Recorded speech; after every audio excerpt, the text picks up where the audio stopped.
తెలంగాణ రాష్ట్ర కాంగ్రెస్ పార్టీ ఎన్నికల సమయంలో 6 గ్యారంటీలు పేరుతో ప్రజల్లోకి వెళ్ళింది.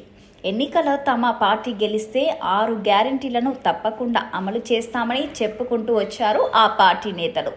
అయితే ఎలక్షన్లు నిర్వహించడం, కాంగ్రెస్ పార్టీ అధికారాన్ని చేజిక్కించుకోవడం చకచకా జరిగిపోయాయి. అయితే అధికార పీఠాన్ని దక్కించుకున్న కాంగ్రెస్ పార్టీ ఎన్నికల హామీలను నెరవేర్చేందుకు ఒక అడుగు వేస్తుంది. ఇప్పటికే మహిళలకు ఆర్టీసీలో ఉచిత ప్రయాణాన్ని కల్పించిన రేవంత్ రెడ్డి సర్కారు ప్రజాపాలన పేరిట మిగిలిన హామీలను కూడా నెరవేర్చేందుకు సమయాతమైంది. ప్రజాపాలన కార్యక్రమంలో పాల్గొన్న పథకాలకు అర్హత ఉన్నవారు అర్జీ పెట్టుకోవాలని సూచించింది. ఇక తాజాగా మరో హామీ విషయంలో తెలంగాణ ప్రభుత్వం ఒక కీలక ప్రకటన చేసింది. అదే మహాలక్ష్మి పథకం. సాధ్యాలపై సర్కారు కసరత్తు ఈ పథకాన్ని అమల్లోకి తీసుకురావడం వల్ల తెలంగాణ రాష్ట్ర వ్యాప్తంగా అనేక మంది మహిళలు లబ్ధి పొందనున్నారు.